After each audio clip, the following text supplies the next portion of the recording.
I'm Jerry. I'm Judy. I'm Evan. Tara. Kingston. Jay. Okay, there are 1.3 million people infected with salmonella every year. Of those infected, 26,500 end up hospitalized. How many of you have ate chicken, spinach, or lettuce in the past month or so? The symptoms of salmonella include diarrhea, severe nausea, and vomiting. Salmonella is a harmful illness.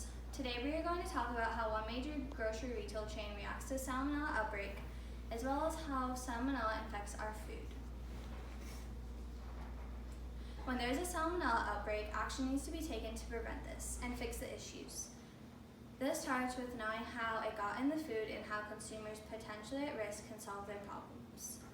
Publix reacts to salmonella outbreaks quickly and efficiently. Grocery retailers have an obligation to react for the safety of their customers. The mission statement at Publix is to be the premier quality food retailer in the world. They strive to be involved, responsible citizens in our communities and are passionately focused on consumer value. Publix strives to have premier food, and salmonella outbreak can affect that. Publix diligently monitors regulatory agencies so that they are first to know when there is a food safety warning. Whenever there is a salmonella outbreak, customers are encouraged to return the product and get their money back.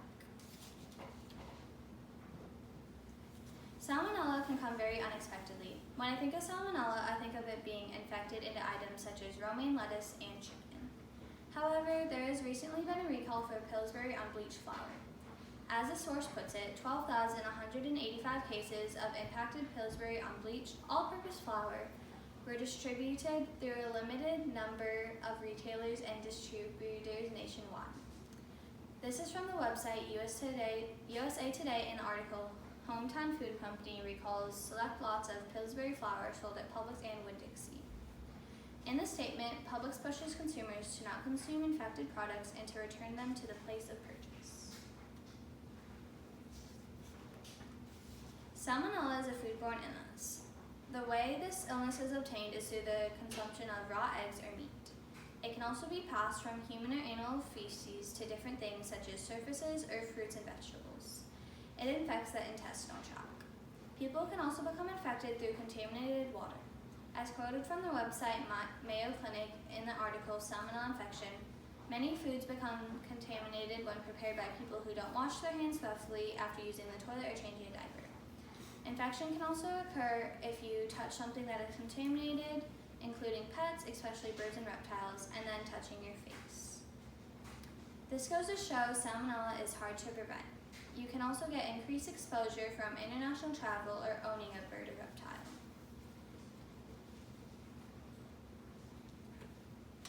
The symptoms of salmonella can vary. You may not have any symptoms at first exposure to this foodborne illness, but the first signs to show are diarrhea, fever, and cramps. Some other common symptoms are nausea, chills, and headaches. Symptoms can last from 2 days to about 10. In rare cases, it leads to a thyroid fever, which is a deadly disease.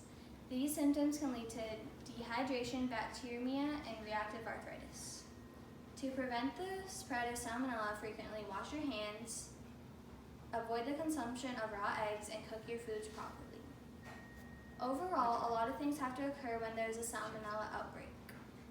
Grocery retailers have to pull it off their shelves. Restaurants such as Chipotle have to stop serving any sort of product that may contain salmonella, and hospitals have to be prepared to treat anybody who gets the worst of the symptoms.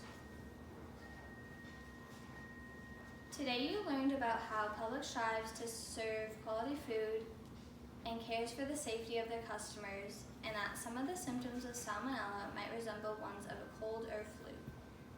The one time I had salmonella, I was very nauseous and had extreme headaches.